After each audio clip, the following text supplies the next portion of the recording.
Welcome to the Interior Analysis Podcast. I'm your host for this episode, Jelani T. Kelly. I'm Evan Westman. And I'm Angel Michelli. We're doing Clue today, released in 1985. Director Jonathan Lynn. The writers were also Jonathan Lynn, John Landis, and Anthony E. Pratt, starring Tim Curry, Christopher Lloyd, Madeline Kahn, Leslie Ann Warren, Michael McKean, Martin Mull, and Eileen Brennan. Here's a bit of a shocker. The budget for this was $15 million, and it grossed in the U.S. $14.6 million. But obviously it grew a cult following over time. I saw this movie for the first time many years ago. Like, middle school many years ago. Maybe it's odd, maybe not. But my mom watched it with my brother and I in our room at night for like a movie night. Once it was over, I was less focused on the comedy because I didn't understand all of it, I don't think, and more focused on the people dying. I still wasn't used to that for movies, even in middle school. I think Spider-Man 3 I also either came out or I watched around the same time, and spoilers, Harry dies at the end of that, so that kind of hurt me too. And then my irrational fear, you've heard it on the channel, the podcast before, of the killers in the movie coming after me after watching me watching the movie kept me up for a bit. I know, it's a comedy movie, crazy. So now you're scared of all the 6 primary and secondary colors. Oh yeah. The color wheel freaks me out. I can't step near a rainbow, bro. I don't know about top 3 with the Spider-Verse movies existing and The Incredibles existing as well. But right now, it's still in my top 5 movies of all time for me. I've seen this so many times. But it had been a while since my last rewatch. So, prior to my first 2 viewings for this episode. And then I added a side note. I added a third rewatch the day of recording this. I just watched it again like 2-3 hours ago, and now I have it on again. Yeah, I wanted this to be a really good episode, so there's that. And then damn near every time I watch this, I'm catching something new. A joke I missed, a plot point, a character's gesture or reaction. It has a really good rewatch value. So that's my initial monologue. Either of you can jump in with your initial stuff with this. Well, before we do, so this is top 5. You're confirming that this is in your top 5. Okay, I was pretty sure, but I knew it was below the Spider-Verses, but then I was like, Endgame above it, maybe, but maybe not. Okay. No, I don't think any of the MCU movies are in my top 5.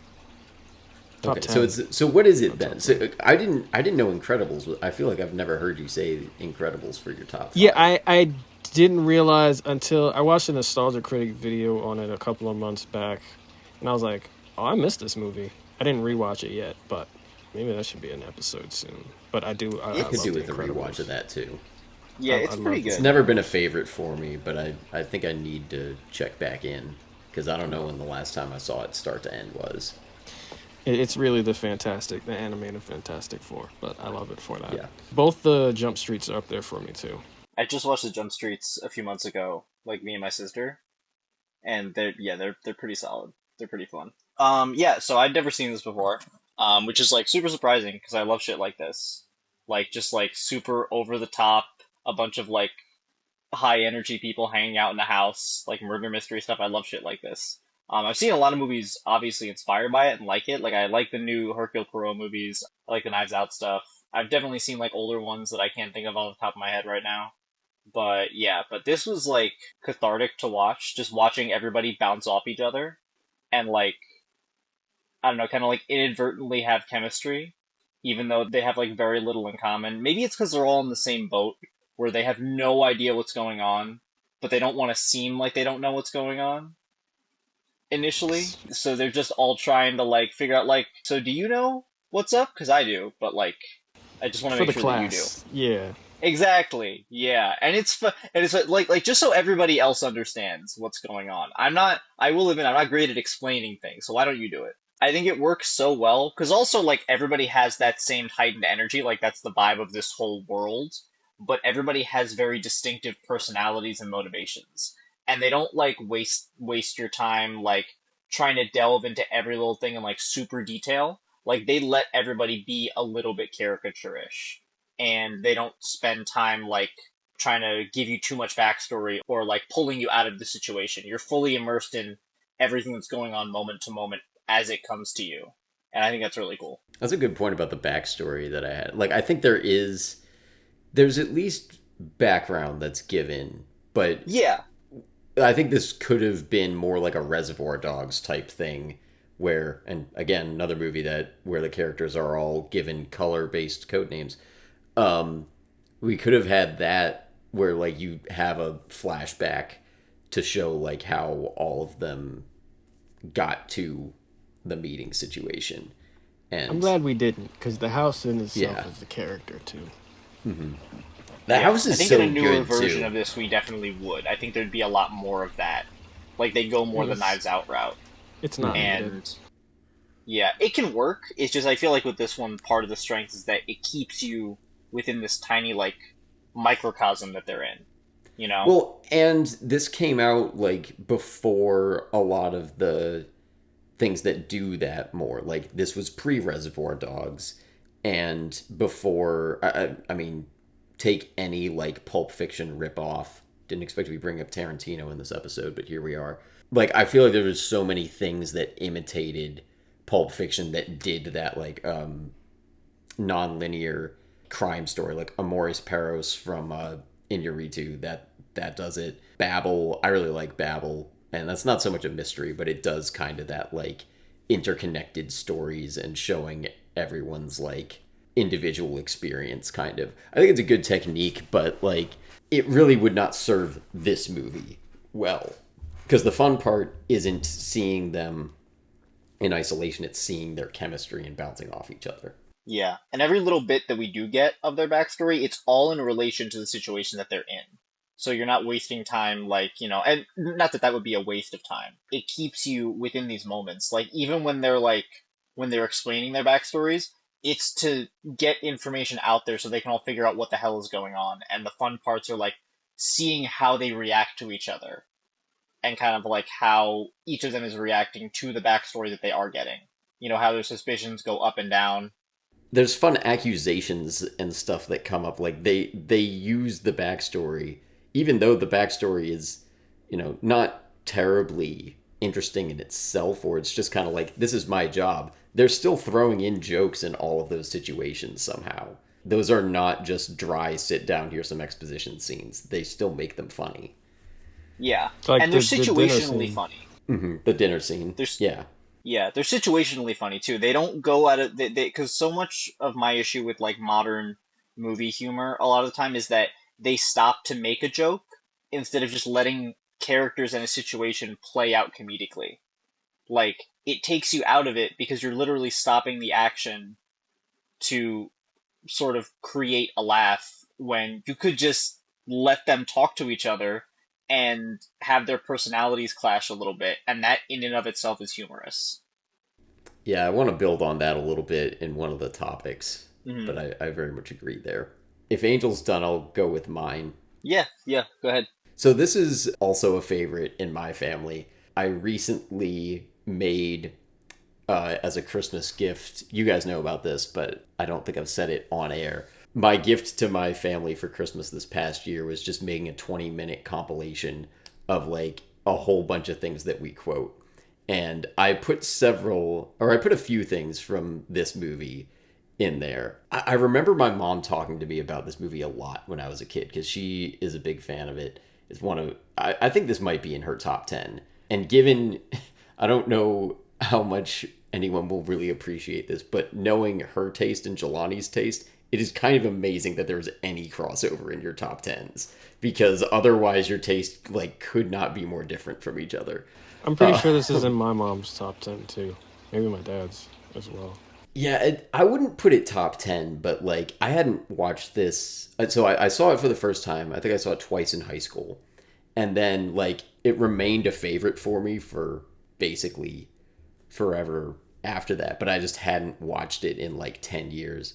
I think partly because for a lot of that time, like I forget exactly when I found out, but I've known this is a favorite for you for like probably most of the time we've been doing this show together. So I just kind of assumed you would make us do an episode on it someday. And I've been doing the same thing with Man of Steel, where I'm like, should I rewatch that? Well, someday I'm going to have to do an episode, so let's just wait till then. Yep. So I finally got back around to it, and wow, does this movie hold up. Like, it is still so funny. It's so good. I don't even know if there's plot holes. I also don't care. It seems like there's not. The mystery isn't the point of the movie. But it seems like a decently constructed mystery, too. Yes. The premise is about the mystery, but it's really about the comedy. That's how I'll put it. Yeah. My last initial reaction, and this isn't like really a rewatch thing, but before I first saw this, I was telling Jelani this before we got started. My family and I listened a lot to the audiobooks for the series of Unfortunate Events books, and Tim Curry narrates those. So that had been like, I think I'd seen him in Home Alone too, but most of my knowledge of him came from that. And there's some lines that he says in this that like are also in some of those books, like the way he says behind bars. He says it exactly like that in both this movie and in those audiobooks. And it is just so funny good. to like, and this movie came well before that series, so I don't know if he's just like doing an imitation of himself or if he can only say that pair of words that way. But it was really fun having like that experience watching it. And it still is really fun. And I highly recommend those audiobooks. But those are my reactions.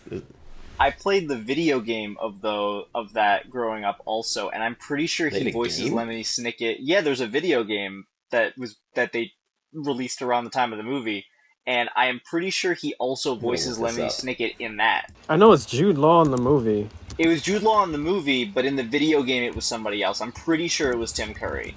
Yeah, that game is a blast. I played that. Oh no, yeah, he is. Tim Curry is Lemony Snicket.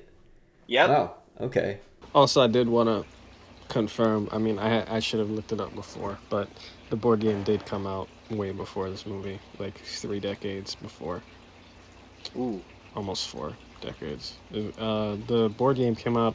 Parker Brothers made it in 1949. Wow, that's old. That's way older than I thought it was. Yeah. I think I just assumed it came out in like the 70s. I know I questioned for a while whether this movie was based on the board game or if the board game was based on the movie, just because they were both older than me. So with Green's ending and the real ending, one of his last lines, I kind of put it together, but I just wanted to confirm. Because he said, "As for who killed Mr. Body, I did in the hallway with the revolver."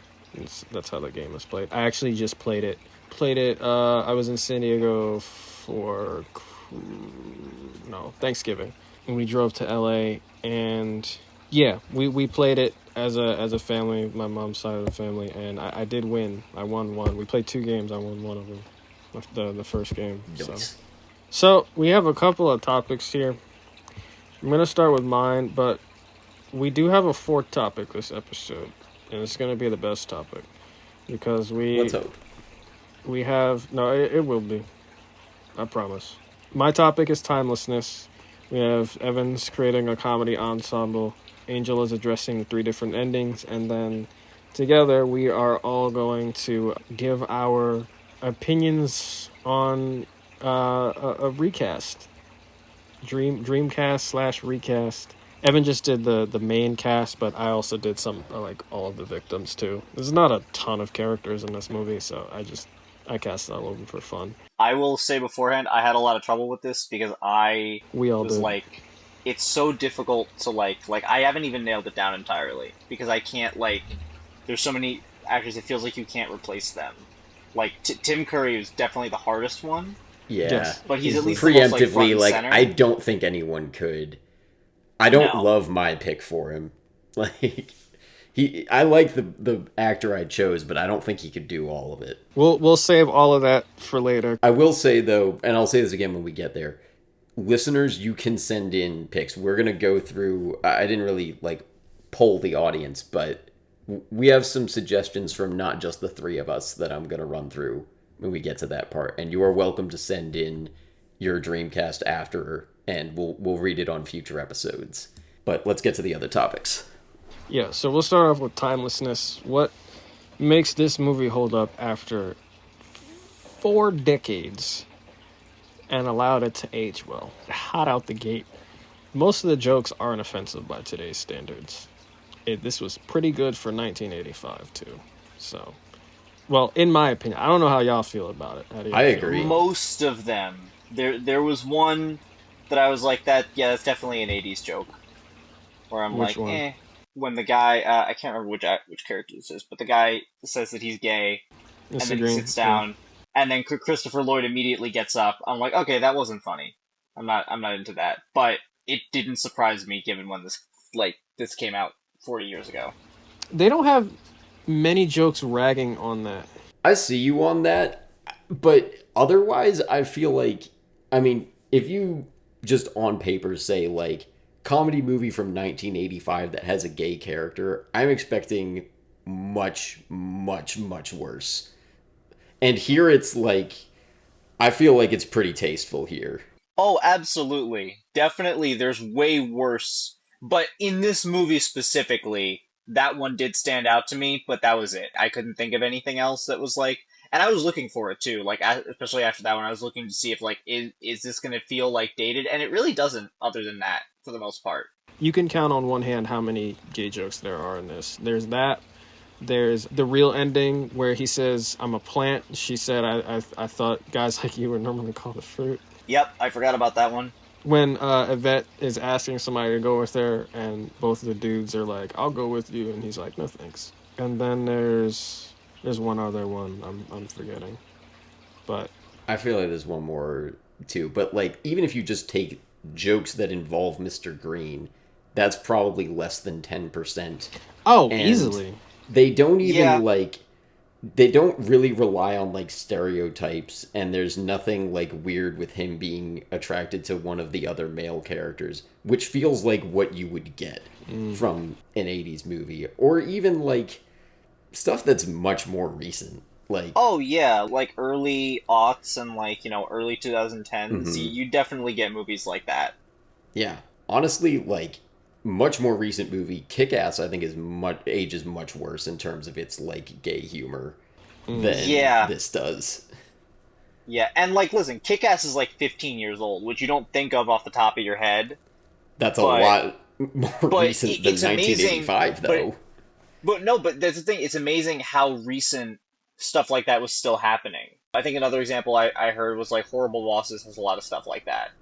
I That haven't was like seen that, so it's mostly funny, but it's got some dated stuff, and it came out in like 2011. Up until like a decade ago, like things were, and even movies that came out like late 2010s probably. There's a few. yeah. With Mr. Green, the comedy addressed with him is everybody kind of has different comedy about them, like different ways the writer directors focus on the comedy per character. With Mr. Green, it's much more physical. He's much more comedic stuff with him it's much more physical. Either that, or he's being naive, or I think there's a lot of like big reactions with him. yeah, And that some of too. it is just like everyone has such good line reads in this. It And was he the has like a way of doing it. I don't know if I can like put an adjective to it, but there's very much a like well written out character for him and everyone. the other thing is him denying it. He's more than anybody else in this movie. He is 100% denying. Well, that's something I'm kind of jumping to a different topic, but that's I think one of the brilliant things about how these characters are written is like there's always points where one of them is pointed to as the murderer, and all of them deflect in different ways, which is just one really funny for this, and it's also just a great way to establish character. Like that's just good character writing.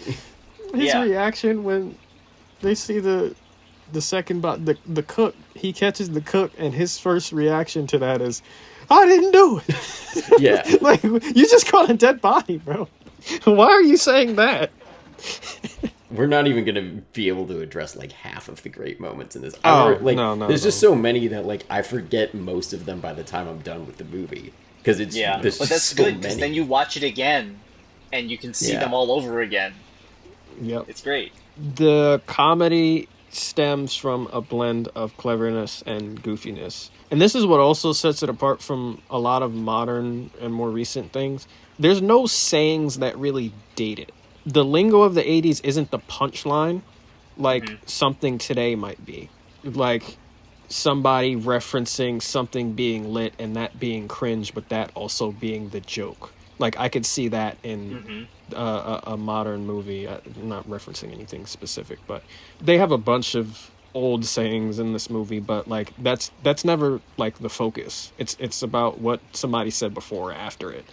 I think it helps also that it's a period piece from the time it was like it's made Mm-hmm. in the 80s, but it's set in the 50s, so it I didn't wasn't know that. rooting itself in the present moment Yeah, they, anyway. they they mention it early on.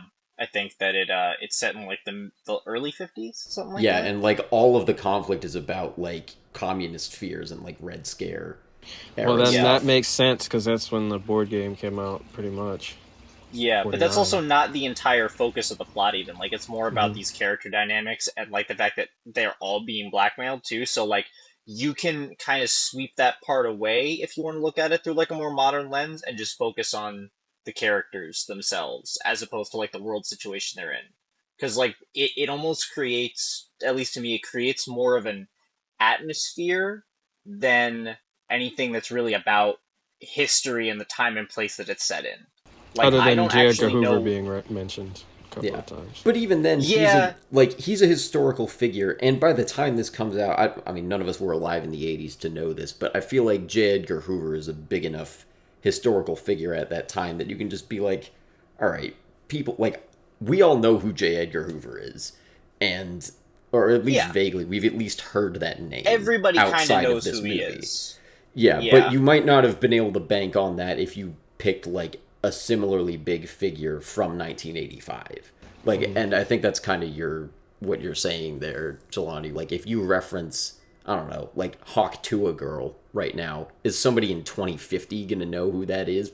Probably not. I don't think that she's gonna have that kind of staying power. It would astound me if they did. Something else will have to have happened. Yeah. Sorry, sorry if that was a cringe example. It was just the first like very present day person that came to See, you mind said for me. cringe, so now this episode is dated and we can't Yeah. use it anymore. Well, Um, I guess we won't be put in the National Film Archive or whatever. Mm-mm. I think the technology might date it a little bit, sure, but you're gonna have that with pretty much every movie ever. Either the in-world technology is like, okay, that's we have that now. That's not how that works, or just how it looks. Like you can argue Star Wars is dated, which it kind of is, even though it's set in the is it a long time ago? I was gonna say the future. Yeah. It's a long time It's ago a in the long galaxy time far ago, away. but it's a futuristic setting.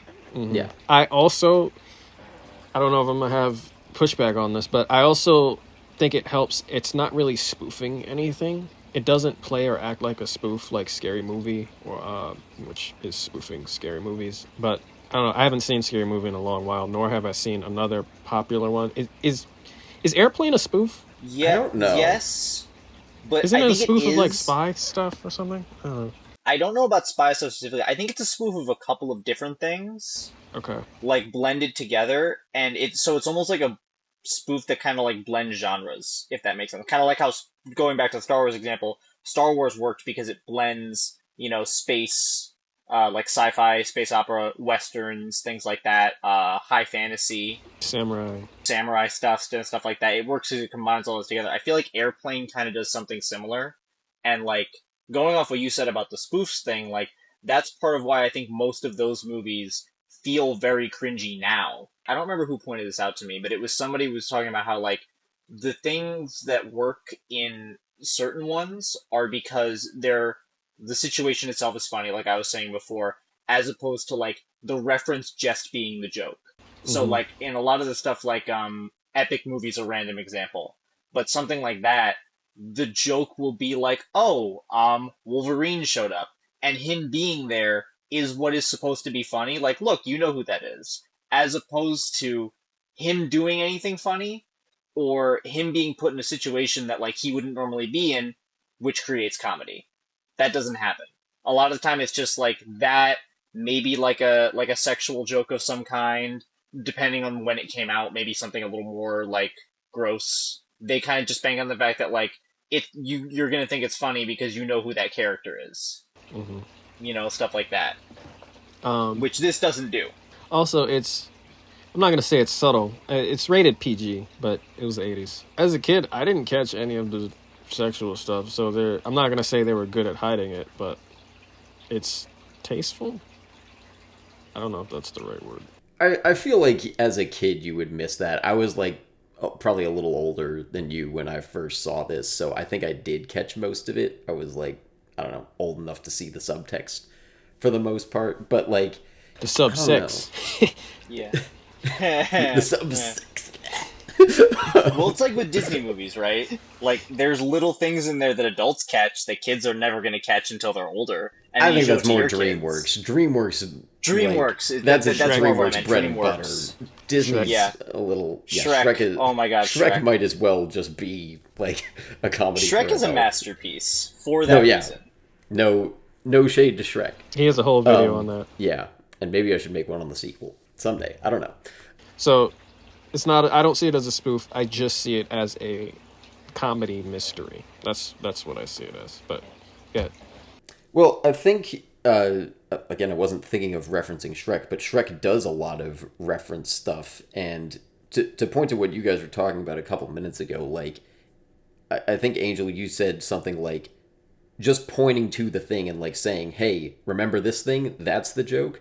I feel like that's always going to age badly, just because like it's something that people will forget, and you just need context that your audience is less likely to have as time goes on. And I think that's especially kind of where comedy movies specifically die. Because if you're doing like SNL basically has been going forever because they can comment on what happened 3 days ago in their weekend update sketch or whatever and just say like some name or something that just happened gets a big laugh. But that's because it has such a fast turnaround time. And I feel like we get so much comedy stuff like that now in the internet age when you can have just like someone can pump out 30 TikToks about something within an hour of it happening. When you're Yeah. making a movie, that's probably at least a year long process. So when you get something that is trying to lean on that type of comedy, you get the Emoji Movie, where it comes out in 2017, but it's trying to bank on jokes from 2013. I mean, that movie's bad for other reasons, but that was like kind of part of the problem. To bring it back to this movie, I do think that helps with the timelessness, is that is not so rooted in its own time and creates its own kind of world that's rooted in history, but again, you don't really need to know about like the Red Scare or who J. Edgar Hoover is to get probably 95% of the jokes in this. There's a few that might rely on some knowledge of that, but for the most part, like it's not really essential. A lot of it's context clues, right? Like there's a lot of elements of like even with the nuclear war stuff, you get an idea when they're explaining like, "Oh, I have like nuclear secrets that the government want." Everybody gets that concept. You don't need to go into specifics of like what exactly is happening in the world right now in this particular year. And J. Edgar Hoover, you get the sense like, oh, even if you don't know who he is exactly, you get the sense that in this situation he's in charge of something at least like the FBI, right? Because that is referenced as, something that somebody's a part of. I mean, the cop says head of the Federal Bureau of Investigation. So But like even then, like you get the sense that like he's someone big, you don't need to know anything else. And they can continue to reference him throughout the movie. You don't need to know anything else about that. Like, yeah, everything, it is set up very efficiently and easily, and doesn't need anything more than that. The actual humor is, again, within these characters and how they're reacting to each other. which is why it can still work even now, because everybody has had a human interaction at some point, probably. Hopefully. Not me, but other people. Oh, okay. Well, welcome to human interaction, Angel. You're the only This is guy. what You're it's the only people I like. talk to. You're doing well so far. Um, I think part of what helps with this too, and I don't know if I want to say this as like a good lesson for like comedy writing to take, but there's just a lot of jokes in this. I think that ultimately helps it because if you don't like one of them or you don't catch one of them, you'll catch the next one and like you'll still get a whole lot of like bits that you do get. And one thing that I think helps with this for timelessness is that this movie isn't afraid of the audience missing the joke, which I loved. I feel like that's kind of what stood out to me a lot on this rewatch. Like, I feel like there's so many other forms of comedy where, like, the thing they are most afraid of is that you will miss the joke. So they make it as obvious as possible so that you Because then, don't. if you don't laugh enough, then you'll feel like you wasted your money and give it a bad review. Or, just thumbs it down on YouTube or whatever, or not share it. I understand where that tendency comes from because the whole point is to make the audience laugh. But I think this balances well where, like, there are the big, broad physical jokes that, or like just loud ones, whether in volume or just like metaphorically loud, that you can't miss. But there's also like 50 other little jokes that if you miss it, fine. But if you get it, it's like you were kind of saying in your initials, Jelani, like you always pick up new stuff. I've only seen this 3 times, but I feel like the same has been true for me. The joke I cannot stop thinking about in this since my rewatch is there's this part where they go back to the study, I think it's maybe after the chef gets killed. And they're all just like, okay, let's have a seat. So then they all sit down, and Mr. Green goes to like 3 different chairs, and somebody beats him to it every time. And then he goes and sits on the drink table or something. And that ends with him falling off the drink table in this big loud joke. But the other one, the lead up to it, I can't stop thinking about how good that joke is. Because you don't even realize it's happening for the first like 10 It took seconds. me a while. In rewatches, it took me a while because I was just like, oh, he's finding a seat, and then I didn't realize until later. Yeah, it ends in the collapse because I don't think I was paying enough attention when I was younger because I was just like, wait, why did he fall? I never understood why he fell there. It's kind of a brilliant 1-2 punch though, because the second one, everyone sees it. Like you can't miss that joke. I think it's just so much funnier to have it be where you can miss it. Like you feel like you're in on the joke because it's not calling attention to itself. And I just cannot imagine any movie of the past 20 years daring to be that subtle. I feel like they would cut a bunch of times. Like that's all done in one shot where they're just like showing everyone sit down and it all looks very normal, but it's like letting the choreography play out naturally. So it's like, oh, this scene, oh no, okay, this scene, oh no. And it's just less funny if you edit that scene with a bunch of angles. Or call And attention to it. yeah. Like, and it just kind of plays up the awkwardness of it more to do it in one take. And I feel like there's a lot of jokes like that. Another one of my favorite, like, little quiet physical jokes, I think it's another one they do in just one wide shot, when they're all drawing sticks to go decide which rooms to look at. Everyone gets their, like, different length matchsticks. And there's just, like, 2 or 3 times in that scene where characters will put up their matchsticks to each other that are clearly, like, several inches, but they're like, oh no, okay.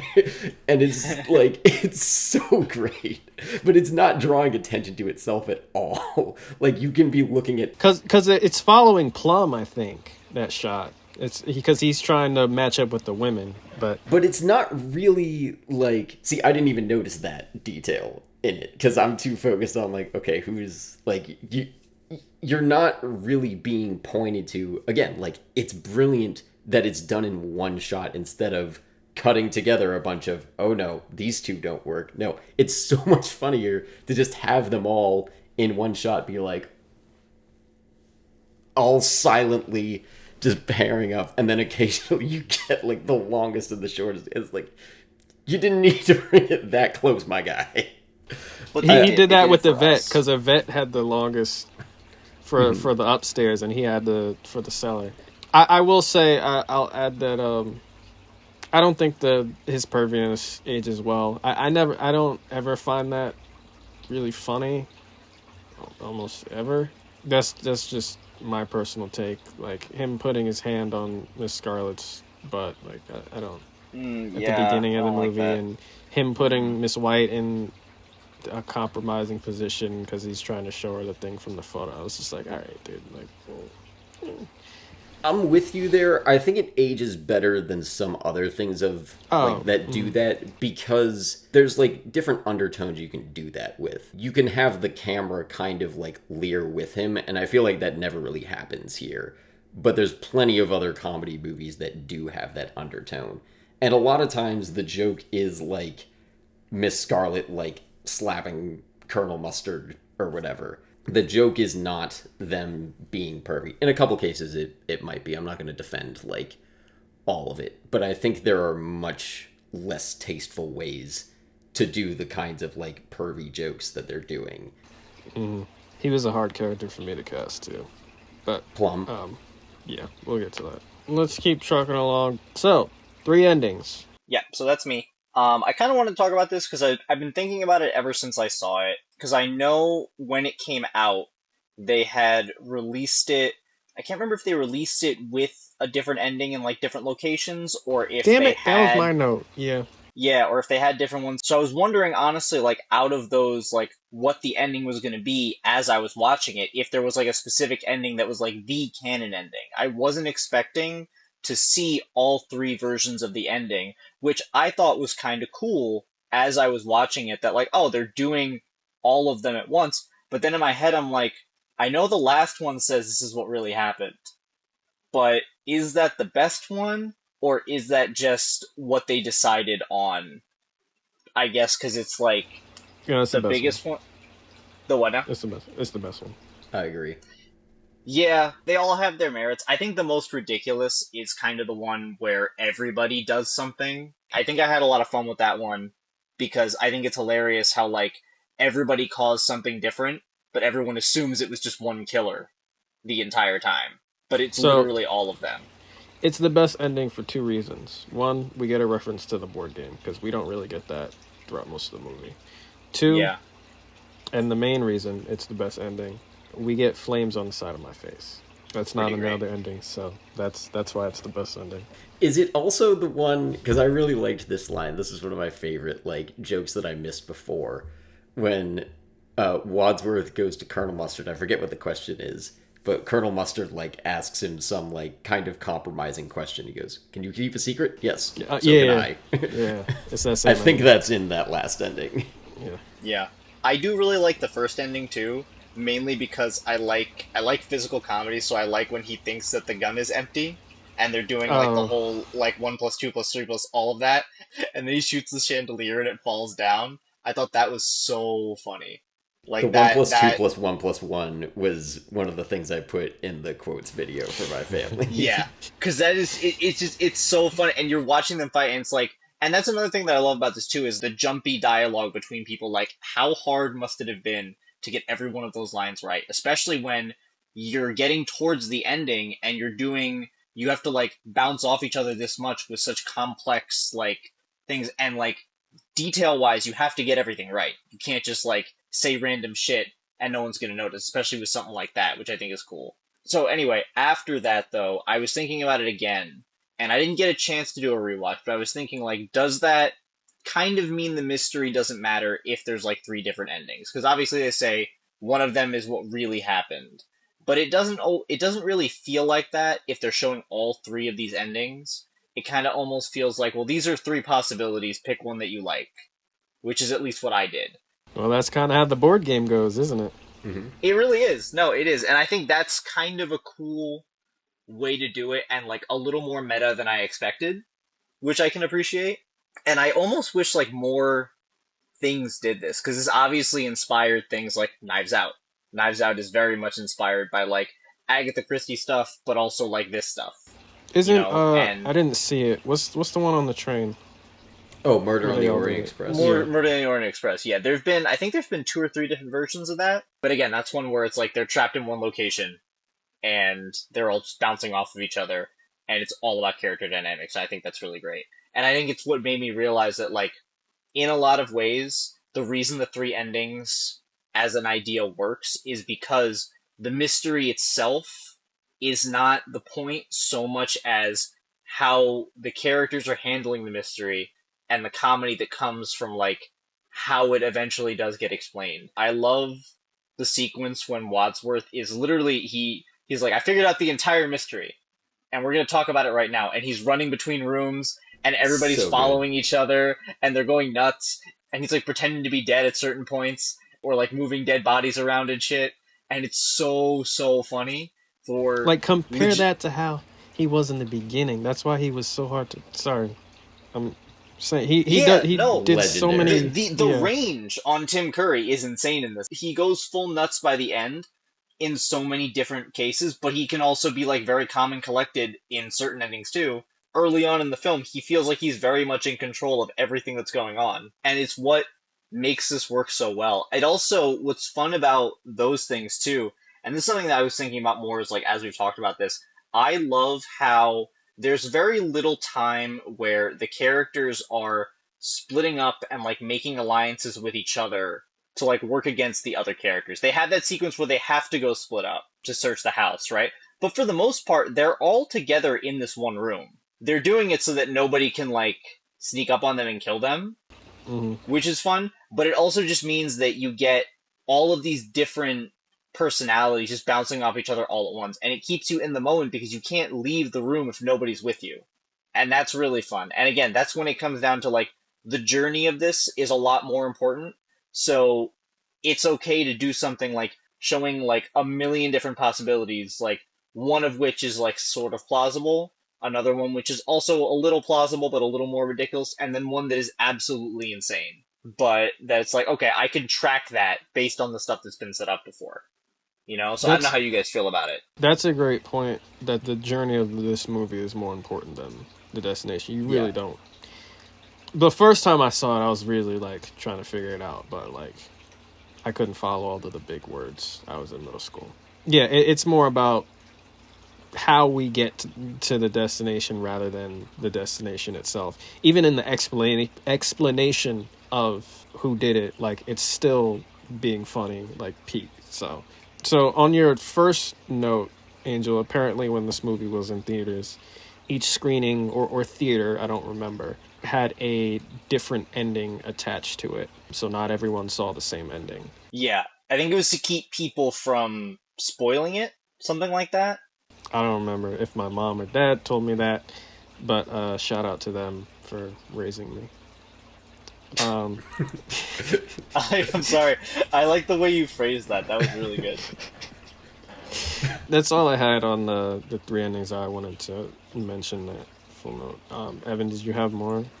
I did. I think largely, like, I don't really care whether, like, the endings work in context of the mystery or not. Like, Like how Peacock killed them all. yeah, like, you could tell me, like, if somebody has gone through and, like, worked out all the details. If there are plot holes in this, I would believe them. It wouldn't drop my rating one bit. If you told me that actually all three endings are plausible, I would believe that too. I think I largely do believe that and like generally have. And I think it mostly just emphasizes that it doesn't really matter. I also think you mostly get away with it because it's a comedy. If we were building up just the mystery the whole time, like Knives Out is not allowed to do this. And I think Ryan Johnson knows that. Uh huh.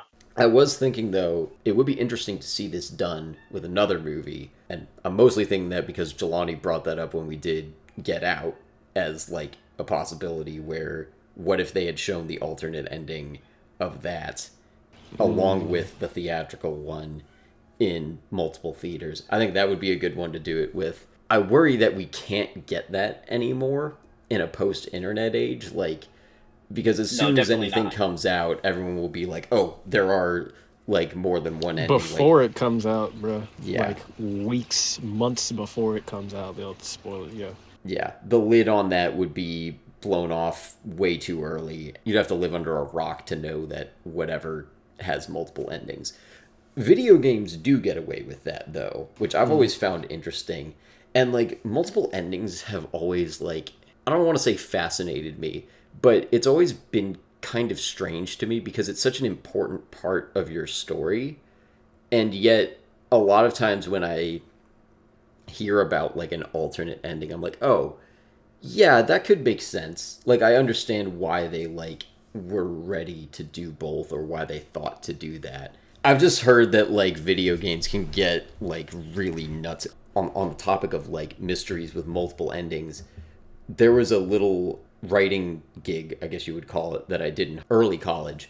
Some people's senior project was writing a narrative game based on I don't remember it's some Japanese author's short story, and I think it's the same one that Rashomon the movie is based on. Mm. I haven't seen Rashomon, but when we worked on this game, we did write like 9 different endings, and it was a murder mystery where you have 3 potential killers, and I think we wrote 9 endings with different possible motives for the killer. So I don't remember if there was like a correct one that we did because that's the thing you have in games too where it's like you might get this ending but it's not the true ending and people will go through it to make sure they get the true ending. Some of that with where games get away with it, it's because of the interactivity. It's because to an Mm. extent, with a movie you don't have any choice. You're watching what happens. Whereas with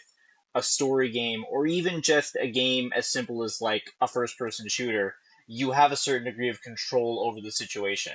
It's So the agency. it feels subconsciously a little more plausible for it to be like, oh well, this is one way this could go, right? Whereas with a movie, I feel like if you're gonna do an alternate ending, that almost feels more of like a this is fun if you're into behind the scenes stuff, right? Where it's like, well, this was our other idea for what could have happened, as opposed to like this is another way this situation could have plausibly gone if you had made another decision because you're not making the decisions. Yeah. You can't give equal weight to both endings in a narrative that has to be nailed down without any kind of audience control over how that process goes down, right? Whereas in a game, you have a certain degree of control, or at the very least, you feel like you do because you're physically interacting with, like, you're physically moving your character forward or whatever. Even if you don't have a lot of actual control, it feels like you do. To bring it back from like because I think it does affect like the ability to use multiple endings in storytelling because that is a medium where it makes a lot more sense because you're kind of supposed to be like a more I think one of you said the word interactivity like it's an You're an interactive active participant in a game in a way that you're not necessarily in a movie. and I think a lot of why this movie gets away with it like I said earlier one it's a comedy two it doesn't really change your experience of the movie that much. Hmm. And I do think it would be cool to have a couple of other movies try it out as like an experiment to see how it changed people's perceptions. And people even do that with like director's cuts sometimes or just, you include the alternate ending in the DVD or whatever Yeah. and people can kind of experiment with it that way. I think doing it like this now, you'd have to really pick the right story to do it with, and I just can imagine it mostly feeling like a gimmick. I think somebody could pull it off. Again, like you kind of will have the internet working against you and probably spoiling people on that. This isn't entirely relevant to that point, but the Blu-ray I own for Clue gives you the option for So does you can mine. either oh it gives you the option to randomize your ending Yeah, it or won't let show me all pick three, right? anymore. But when I first put the disc in, it allowed me to pick. between random ending or all three. I picked all three, and now I can't go back. I can't do. I don't know why. It just starts from the beginning every time. But whatever. Yeah, Oh I no. did all three because I mean I don't know. For one thing, if we were going to do a podcast about it, I wanted to be refreshed on You all had to have three seen all endings. three, but it Yeah. would be interesting to like pick it random and like see which one you get, Hmm. right? Or to like watch all three of them at different times. You don't get flames that way though. If you You don't don't get the get right ending. flames. And it You need also doesn't flames on the real. It face. kind of defeats the purpose of what was like by the very nature of like showing you that button on the DVD. You now know there are multiple endings. Hmm. So like you might as well just see all three of them. Unless you're like brand new and I guess maybe, but even then like I feel like it just doesn't work. I'm glad they have that option. I think that's kind of fun. But like in terms of like the integrity of the storytelling, this only worked in theaters and it's why I'm not sure it could really work anymore. Yeah. Once you have seen all three, it then completely defeats the purpose because it like there aren't like subtle changes earlier in the movie, I'm assuming.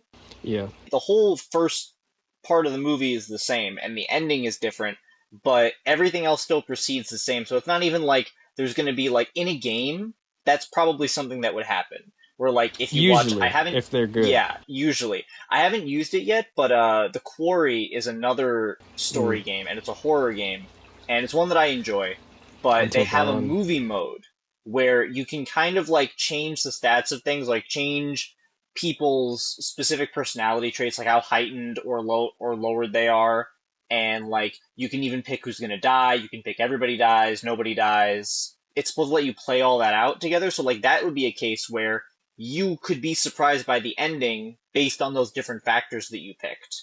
But it's because it's a game and it's designed that way. With the movie, once you've seen all the endings, you're just kind of like watching the movie then. So it really is still about the rest of the movie. Hmm. And the ending is just kind of like, it's like, oh, I got this one. Okay, I've seen all of them though. All right. Evan's topic: creating a comedy ensemble. Yeah, so we've teased that we're going to talk about our dream cast next, but I'm going to kind of negate all of our answers a little bit with a point in this topic. I think if you've seen the movie, you know that like this is just a goated ensemble. Like somehow they got such a great cast together for this movie. We usually talk about like writing based narrative techniques, and chemistry is a really hard thing to accomplish in just writing. So I think some of it is just like you got to cast your comedy well. I think the writing here does a lot of work, and I want us to talk about that too. But like, I think they just found a group, and I would be interested to know like, did they spend a lot of time rehearsing and working together? Because like most of my acting experience comes from doing improv, and that's a bit of a different case than this because you're writing the scene with your scene partner as you're doing it. So it's a very different form of acting, but it does take a while to build up trust with your scene partner and like chemistry that you can really like bounce off each other with. And some people just don't have it. Like I've seen with like friends that I've worked with, some people are like really really funny and you put the two of them in the scene together and they don't actually work that well together. Other people, you can actually take somebody who doesn't have a whole lot of skill and put them in a scene with just the right person, and their scene partner will kind of bring out the best in them. I've seen both of those happen, and I was kind of realizing in this recast, like I'll stand by my cast to an extent, but I think some of the problem with like casting modern comedies sometimes is that you want to get two stars that will bring in a lot of people, but those two people might not really work that well together. You can just take two people who are really funny and they might just not really click like that. And you don't really know until you get them in a room together and have them just bouncing off each other in a scene. That's And why chemistry reads are a part of the casting process. as they should be. I mean, that's true of, I think, a number of things. Like, I think that should be true of most characters that have a you want it for like everyone in a comedy, I think. You also want it for like characters who are in either friendships or like romantic relationships with each other. Oh, for sure. Sometimes, Both of those things. yeah, Yeah, especially too, like I feel like friendships it does get overlooked. Like we need to buy that you guys are best friends if you're gonna be that close. You know what I mean? I had a sorry to make this about me for a quick second, but I did I think one chemistry in my time that I've been acting, one chemistry read for college film project. Yeah, he brought me and this one guy on. We met for us meeting for the first time. He wanted us to, because it was about drugs or something, and we get high at one point. So he wanted us to freestyle being high together. Neither of us had ever been high together, but we acted that and then also ended up freestyling talking about like Batman and Clayface. And the director shocker that you was could do that well, Jelani. the the director was so impressed by that because he was like, I didn't see that coming. I don't know how y'all did that, but nice. And he did end up. I was hoping, one, that I got the role, but two, that guy was my shout out to, I think it's Brendan, not Brandon. Shout out to him. I was hoping it was him for as my friend for that script, and it ended up being him. But yeah, chemistry is key. Yeah. I remember kind of doing a similar thing with that with a short that I made in high school. And I ended up kind of just for like logistic reasons. I tried making it like twice and ended up casting a different pairs of people. And I remember at one point just being like to the two actors, like, how well do you guys know each other IRL? And they were like, in passing a little bit. Like, we're not like tight like that. And I was like, great. That's exactly what these two characters are. Just lean into that. I think it can really show sometimes. It is tough to pull that off in writing, though. And I think it helps partly that, like, these characters in Clue are mostly meeting for the first time. You get a little bit of subtext with some of the side characters that come in, where, like, I think, like, 3 people in the main cast know Yvette. And you can see the subtext play there. But I'm sort of bouncing all over the place. But, like, even if the characters don't know each other, I get the sense that these actors have, like, gotten to know each other pretty well. Whether, like, that's just in a performance setting or outside of it. I've found that, like, just getting to know somebody outside of acting across from them helps you act with them better. Oh, 100%. Like, it's just part of it. Like, chemistry is not, it's not an exact science, but, like, you can't make it happen inorganically, I think, which is kind of an unfortunate thing for the casting process, but I think it's why in a lot of cases with comedy you see people remaining in, like, you have the Monty Python group or like the Lonely Island group that always kind of work together. And I think maybe that's part of why, is just they click. They know how to match each other's energies, and that's important. Yeah. I really want to know how much of this or which lines were improvised. I think it might have one of my parents that raised me told me that I think Miss White's Flames line was improvised, or how she delivered it was improvised. I'm pretty sure. That wouldn't surprise me necessarily. Yeah. Well, also, like, that's another thing that's, I think, tough with writing comedy and even talking about, like, good writing for comedy is you gotta, like, sell it in a performance. It's pretty hard to write a comedy script that makes somebody laugh while they read it, I think. Mm-hmm. And I've noticed this with, like, SNL sketches too, where, like, sometimes my favorite sketches are not really that well written. It's just like Kenan Thompson is being himself, and that's funny enough. Or A.D. Bryant is doing an old-timey accent, and that is enough to make the sketch work. It doesn't really matter sometimes if the joke of the skit is, like, well constructed. Bill Hader is breaking character again. That always gets me. I actually want to bring up SNL during my casting.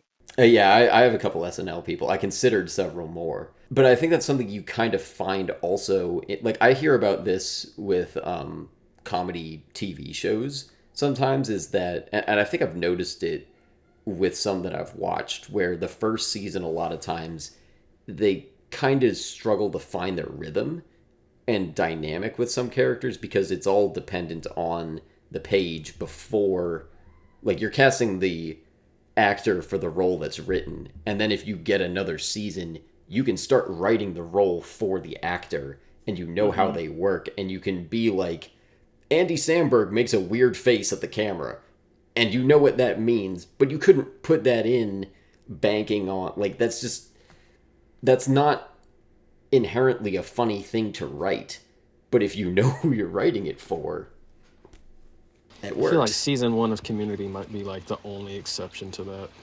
Yeah. Because all of them, I'm not going to say have struggled, but they've definitely gotten like, there's a gap between season one and season two of certain comedy shows.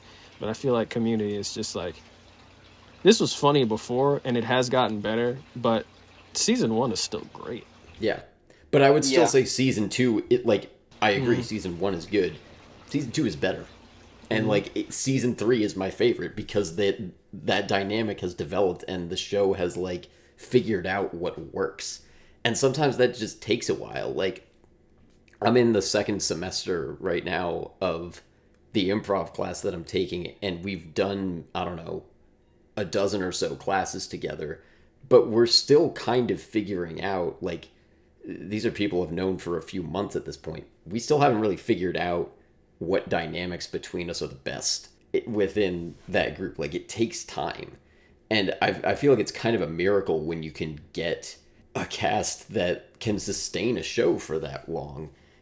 And I wonder if that's why comedy movies suffer like that, because they're not afforded that time. Not that this movie needs it, but I also really want a blooper reel because I want to see how well the cast got along behind the scenes. It'd be great if they were all just still in character during it. That would be so funny. Like, I bet Tim like, Curry like was. there's camera people moving around them, like, but they just never break character. They never acknowledge that a crew is there at all. Also like how each character, and I'll bring this up again, Dreamcast, we're right there. Each character is funny in their own way.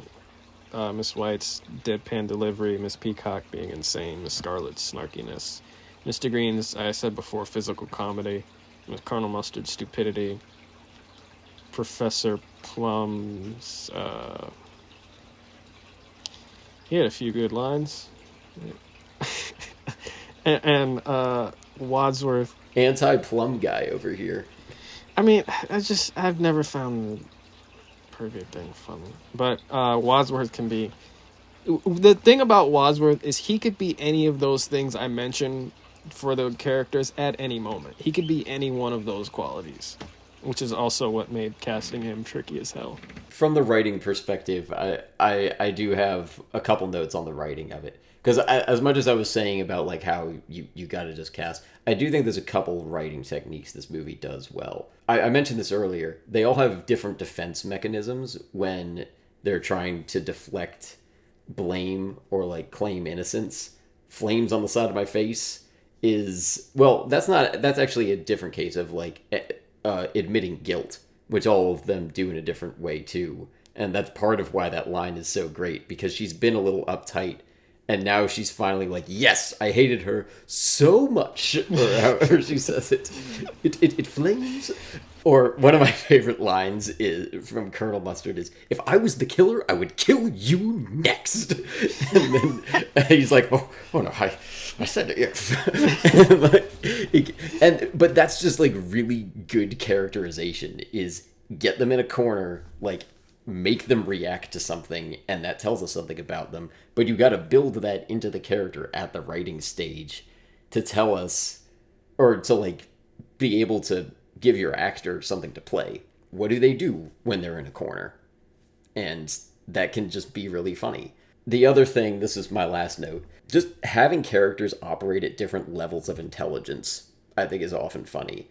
Like, when something's going over somebody else's head, one character gets it, the other one doesn't.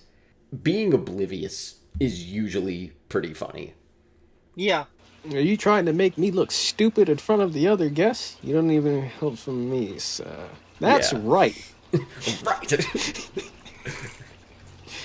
That's Um, most of like Colonel Mustard's jokes is like he yeah, just walks like somebody like sets up a trap for him to make himself look dumb and he walks right into it super confidently. that's why it was also funny towards one of the endings. I forget which one. I don't know if it was still in the like main movie. It was towards the end, but he was like, "So whoever knew that Yvette or whoever he said was involved killed her." And Wadsworth was like, "Yes," and and then Wadsworth continues talking, but it cuts back to him, and he looks at like Mr. Green or somebody and gives him a nod, like, "Yeah, that's right." Like I got it. Yeah. I'm intelligent, yeah. See again, that's Um, another joke that like you can miss, but it's yeah, okay if you miss it. But it's yeah, Because great you'll to watch catch it it. again. Yes, yeah. I missed that joke, and it's Um, great that I missed it. so is it time, y'all? I'm ready. It's time. Yeah. How do we All want to right. do this? Do we want to go character by character, or Yeah, because I don't have every character, but I can come up with you like, don't have to. yeah, I'll start with the smaller ones. Don't judge any of us for who we choose. I chose people I've seen in things before. There are plenty of known actors I've never seen in anything, so they're probably like I don't watch SNL, so I didn't choose. I might have chosen somebody who's been on SNL, but some people in my choosing, I just went off of a feeling. With Evan's note, he I did not keep chemistry in mind, so I was like, who's good for this character? I mean, I'm how not a could you cast. though? Is I Right. didn't keep you really chemistry in can't mind. unless you're doing like groups of people, like you've seen them and stuff together. So like SNL is an example. You know there are certain actors on that work well together. So if you're casting them together Hmm. for certain roles, like partnering them up, you know that's going to work, Yeah. or it likely will because they already have that dynamic proven. You know. Yeah. None of us are casting directors, and that's an entire job. I was this close to doing an MCU cast, just all MCU people, or a cast if you had just started seeing like recent blockbuster movies yesterday. I won't get into specifics on who I would cast for those, but let's start with. As I said, I did cast the victims as well, so I'll start with the singing telegram. She literally dies after she finishes her one line. I wanted it to be absurd and an expensive cameo and just the most ridiculous. So I said, Christopher Walken is my singing telegram. Dude, I thought you were gonna yes. say Zendaya. I was like No, no, no. expensive, big for okay. Zendaya would have been a good option, but there's something about Christopher Walken. I don't know why. I, I'm And he's just I, so singing good. Telegram.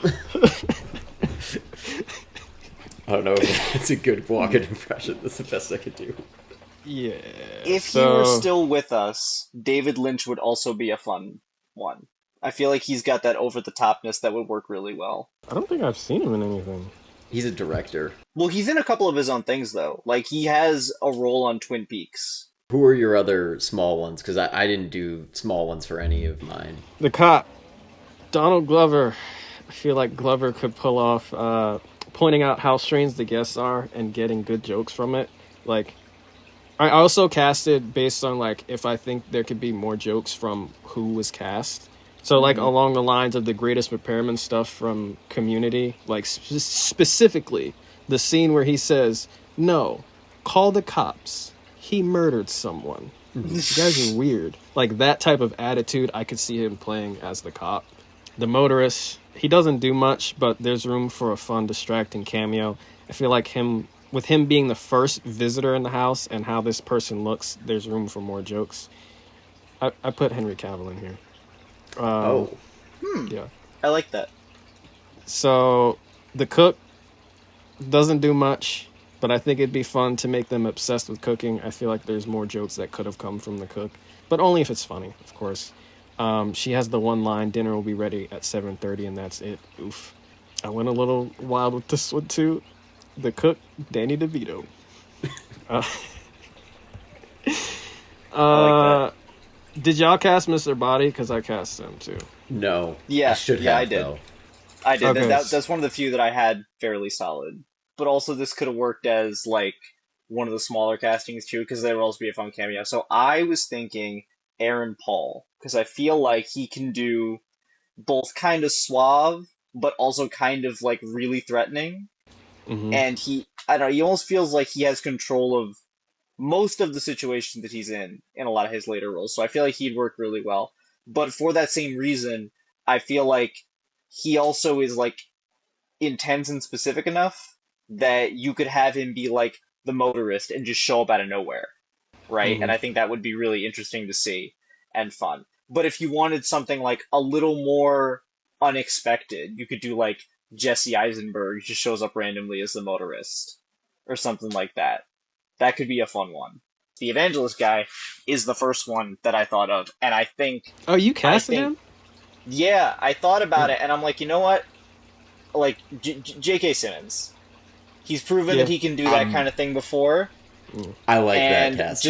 just let him do it because he can play both sides of that character, the fake evangelist part and the police chief part. He can switch between them like that really I was also fast. thinking Clancy Brown for that Clancy too. Brown would be a I really good considered. one. Yeah, I considered. Clancy Brown, because he can also do a little of both for sure. I mean, Hank, Detroit Become Human. Yeah, yeah, he's really good in that. Yeah, Singing Telegram. Again, I wanted like a fun cameo, and here's the thing: I want to see Amelia Clark in more things, Mm. Amelia and Clark I is You want singing to Telegram. see Okay. her get shot yeah, and immediately? so I was trying to think of like what would work to put her in like the main cast, right? And I feel like she could conceivably play a couple of these characters and do it really well. Because I feel like she's one of those where like she has a lot more range than the roles that she gets outside Mm-hmm. of like, you know, Game of Thrones, obviously. And she's just kind of like been sort of like pigeonholed into like some of these smaller ones. But I think that if you're gonna do like a fun thing where it's like, well, I haven't seen her in a while, she would work as the Telegram girl for sure. I think we got a little bit out of the person by person. Did we get your Mr. Yeah. Body, Jelani? No. So Mr. Body really doesn't do anything other than crash out, and he's kind of a jerk. I asked myself who can play a jerk well. I don't know, but I like the idea of this person for the role, though I feel like it would be kind of a waste of their talent because of how much screen time he's given. Peter Dinklage, I went for Ooh, Mr. Body. Um, Huh. Yeah, I can see it. I yeah. like it. Now we're caught up to you, Evan, because I still have a vet and then the rest of the main cast. Yeah. I also just but there were two from my family that were not character specific. Malia says Adam Sandler is someone. I'm sorry, I don't know if I want him here. I think he's good in some things. I don't really want him touching a Clue remake. It comes Um, down to how distracting it's going to be. And I think distracting is yeah. okay for the Mm, cameos because they're meant to pop. That's why you could do If he like was the an cop, Amelia Clark.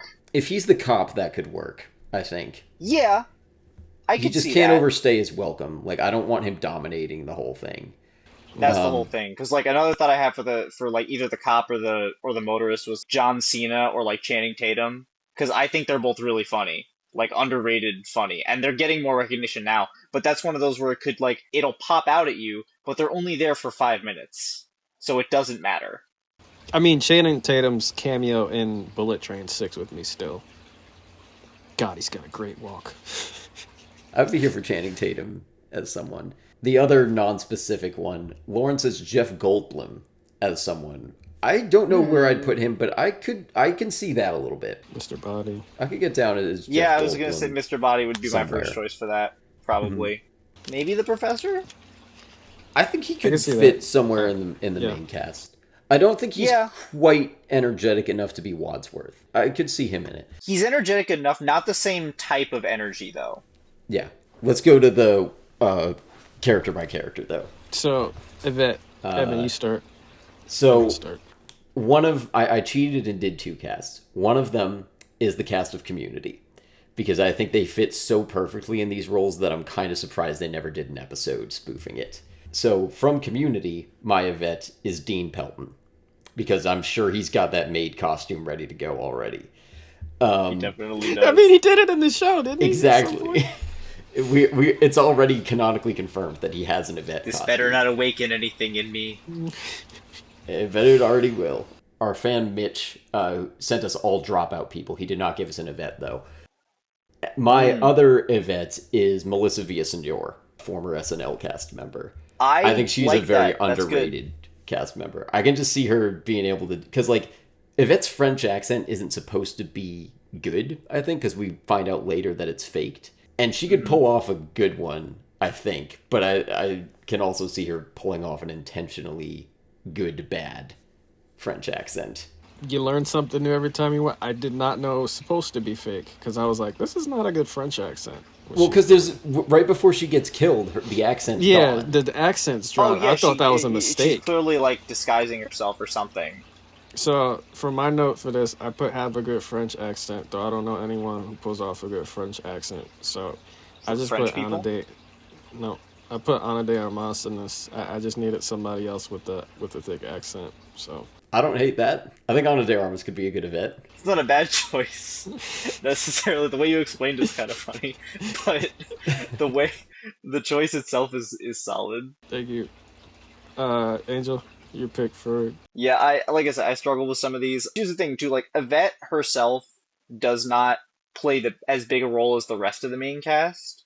So I think it's a little easier to have it be like someone in the background. If you're gonna go with like someone who could switch between like different voices and personas, like and we were talking about SNL. Kate McKinnon's not a bad choice, I would I have say. Kate McKinnon as an honorable okay. mention for mine. I was considering her as white, but I ultimately picked Mm, someone else.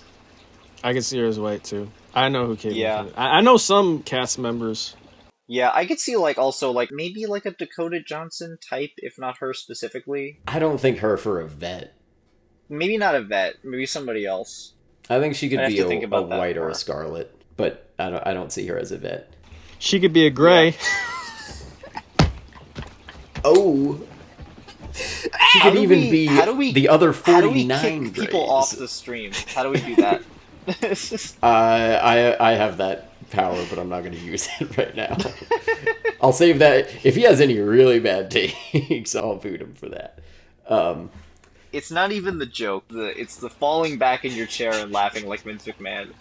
That adds to it. I That makes agree. it funny. Okay, Um, let's go to the next one yeah. though. We Main Okay. cast. All right, let's start with Miss Peacock.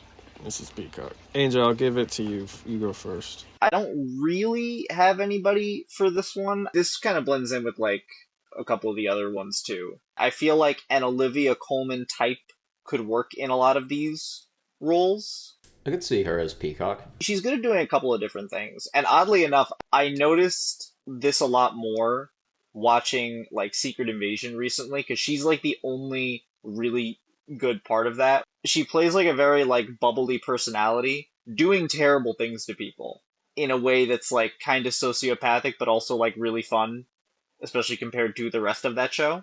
She just brings like that good energy where she could be like you could see her being sort of like overwhelmed and like not really knowing what's going on, but also then pulling that twist where she's behind everything. If you put Sam Jackson in this main cast, I'm gonna say you were influenced by Secret Invasion because you said I will Amelia not. No, Clark Sam earlier Jackson is too. not in this main Yeah, cast. He's not. you He's got not two of anywhere them. near this. No, and I love Sam Jackson, but no, he is not in this main cast. Because also, like Fleabag, she's very good at playing a very like passive aggressive character, which takes a lot of like it's easy to make that caricaturish, and she manages to make it just convincing. I've only seen her in Secret Invasion, so I'm gonna have to defer to Evan on this. Okay. But Evan, you go. You go next. Okay. Well, I'll do Mitch's cast. I don't know if I said this earlier, but his is all people from The Dropout. I don't know any of these people, so hopefully listeners can affirm his choices. I only know one name on his list. He says Jess see. Ross as Mrs. Peacock. Yes, that's My good. I know com- these people. Yes. my community choice is Shirley as Mrs. Peacock. I Yeah. don't think I have to elaborate. I think that just works. My other cast, she's a bit young right now, but I think in 15 years, Quinta Brunson, maybe Quinta, I think it's Quinta Brunson, Quinta. Quinta, from Abbott Elementary. I think she could be a great Mrs. Peacock in like 15 years. I think she has could the do it right now. energy. Yeah, she's just a think she little could do bit it young to do it now. I feel like Mrs. Peacock should be a little old. I also, isn't related to casting. I've always thought it's really funny.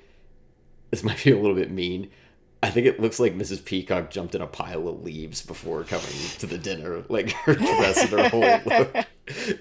And I kind of love it, but it really does look that way. Jelani, who'd you pick? Hearing y'all's picks, I don't know about this one anymore. But so Mrs. Peacock is manic, but I think the key for me is she can believably switch to sinister for her specific ending. For me, this was one of the more difficult castings. Haven't seen her in anything comedy, but I feel like she could crash out if need be. I said Florence Pugh. For Mrs. Again, Peacock. I think 15 years from now, Florence Pugh. Yeah, she's still very much on the younger side. I was So not it's hard. putting age into Yeah, no, and my that's fair. thinking, but yeah. All right. Who's next? Let's do Mrs. White. So I'll go first. You have to believably pull off Goofy and Gloomy. Don't know if she's the perfect fit, but I think I have seen her either here or close enough to it. Plus, I wanted a black woman on the main cast. Zazie Beetz, she has done pretty insane in Bullet Train. She was that one killer, spoilers. But in Atlanta specifically, she has that one episode in the final season where she's in France having an accent, doing all sorts of crazy stuff. She uses a baguette as a weapon and then switches towards the end, and it's fascinating to watch. But I feel like she could pull off Miss White decently. Also, I have only seen her in Across the Spider-Verse, but for some reason I have a strong feeling Miss Issa Rae would work for Mrs. White too. I haven't seen Insecure yet, at least, but I don't know which of those two I would like better. Because I was about to say Issa Rae better. But I would say Zazie Beetz only because I like her more, I think. I feel like Zazie Beetz is more understated in most of her Yes. performances. I don't know if that would serve the character better or worse, though. let's go to Angel and then we'll go to Evan. Yeah, this was another one I kind of had trouble with because I feel like it's somewhat of a specific energy. I guess to get to more of the like slightly understated, but also like ability to go a little higher when needed. Maybe like Jessie Buckley. I don't know how well that would work. She was in I'm thinking of ending things. Like she's had some solid ones where she can like bring it when she needs to, but can also be like quieter and understated. Oh, she was in Chernobyl, right? I don't know. If But she's she in was that. also in, you would know this, she was in The Devil in Me, right? Yes, she was. That's one of the Dark Pictures games. Yeah, she was in Yeah. that. And she was really good in that. I liked her and I'm thinking of ending things. I think that she had a good mix of like emotions in that, good highs and good like understated points. And I don't know, I think she could bring a lot to just the cast in general. But I guess if I was gonna put her anywhere, Mrs. White wouldn't be a bad choice. Evan? So Mitch's picks, he had two for Mrs. White. I'm probably going to say this wrong. Rekha Shankar is one Rika. of his... Rika, okay. Rika Shankar or Lily Dew are his two choices for Mrs. White. My community choice is Britta. Again, I don't feel like I need to explain that if you've seen the show. I feel like that works. You do not. That's pretty good. No, that's good. That's good. My other pick, this was one of my favorites that I thought of. I would really love to see Aubrey Plaza as Mrs. White. I think she would... I considered that. You know, I I thought was that thinking so that on a the second nose. ago actually. Like that would work. I She think would be she has perfect for that. proven herself to be able to play an excellent Mrs. White. Yeah. No, that's good. Let's go to my favorite character, Professor Plum. We'll start with you again. Okay, so Mitch's pick for Plum is Zach Oyama. I know the name for him. I'm That's a just good choice, imagining too. him saying the stupidest things because he's a professor, but they're completely inaccurate, and I feel like it would be hilarious if the rest of the cast just pointed out how wrong he was. I could 100% see that. He's like one of the only two dropout people I know, but good. I'll take your guys' word for it. My community pick, I really want to see Troy as Professor Plum. I especially want to see him with a pipe, because I feel like Donald Glover would do really fun physical things with... Because I feel like Troy would want to pull it off, but he wouldn't know how. Oh my god. And I think that would be hilarious. I feel like he would be trying his best to like solve the mystery, but just not following along at all. Like, I hope that you guys are seeing this as I'm listing these off. I cannot believe they didn't do an episode, because it just Yeah. works so well to fit all the know. characters in. Yeah, Maybe the movie should do that. Maybe the movie. I'd be here for it. I think that, like, I mean, the fact that I have them as my cast, like, I'd be okay if the community movie was low-key just a Clue remake. My other Plum is Richard Iowati. I think he would be really fun as Professor Plum. How did I not think to put him in any part of this cast? He's so perfect for... I considered him as Wadsworth as well, but I think I like him as Plum better. Oh, isn't he in IT Crowd? Yeah, I love that show. My brother and I quote that show all the time. He plays both very clever and very bumbling very, very well. Mm-hmm. And I think that's great for Plum. It's really good for Plum. It's part of why it wouldn't work as well for Wadsworth, because Wadsworth, I feel like, is kind of all clever in a lot of ways. And so, like, it's not like Iowati couldn't play that, but it's not what he's known for. And his accent isn't quite posh enough, I think, to do Wadsworth. He's a little bit too high pitched, I think. But I would love to see him as Plum. Who'd you guys have? I'll go. So Professor Plum has to be pervy, right? I don't know how to make this character better. I didn't want to think of an actor that gave pervy vibes, so I'm ignoring that. I thought of somebody who could play a former shrink, and I've been binge reading Invincible, and I actually finished yesterday, so I said Stephen Yeun. Oh. Ooh. I like Stephen Yeun as Plum. I like Stephen Yeun in everything. I like him in everything. Exactly. Yeah, I'm down. Let's do it. No, that's great. Yeah. Angel? So oddly enough, Evan, so we were talking about so Donald Glover was also your pick for the cop, right? So the pick that I picked before was my pick for the cop also, because I feel like the cop, you could do a fun cameo and he could have little fun moments of like this is ridiculous, but also like, and so my pick is Lamorne Morris again. This guy. How do you spell that first name? Lamorne. Lamorne, I see Morris. Oh, I've seen him. His main big breakout role was New Girl. They didn't always know how best to utilize him or his abilities, but he's like a really decent actor. I think he was in that movie Game Night that had Jason Bateman and Rachel McAdams, and he was pretty good in that too. Like, he plays really well off of other people, and he also can do that sort of like everyman thing, but also can be very bumbling and over the top when he needs to be. And I think that element of it, that juxtaposition, can work really, really well for Professor Plum. He just brings like a fun energy. And I also think that like he would automatically play this character as a lot less creepy than he comes off as played in this original movie. Like, I think you could also rewrite Plum to just be less creepy. If we're gonna remake it, like, I would really prefer if they're gonna remake it, Plum should stop doing all the things that he's doing. It wasn't funny in the 80s either. It's just they just let it happen. Troy would 100% have a plum in his hand at some point in the movie. Yes. By the way. Oh yeah, that's also that Donald Glover is another good choice for Plum. I feel like he'd do the same thing when he eats the candy corn in the one episode. Am I attractive? Yeah, I knew it. Okay. Colonel Mustard. So, Angel, you go first. I feel like military characters, you don't want them to come off as like a very stereotype. Like for me, like Clancy Brown, I wouldn't want to put in this role, right? Because he always plays like a big military type dude. In some ways, I feel like he's utilized better, like playing against type. So I didn't really have anybody for this one because everybody I thought of felt very stereotypical. So it's kind of hard for me. Like, I might get some ideas as you guys talk a little more, but I feel like at the moment I couldn't think of anybody that would like fully live up to this, you know? Okay. Evan? So Mitch's dropout pick is, I might say this one wrong too, Ife Nwandwe? Oh, Iffy.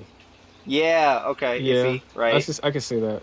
Apologize if I think he's that wrong. The new host of them, actually, if I'm not mistaken. Is that one of their shows? That's one of their shows, yeah. Okay. My mom also submitted a pick for this. She said Will Ferrell as Mustard, which I think could be pretty good.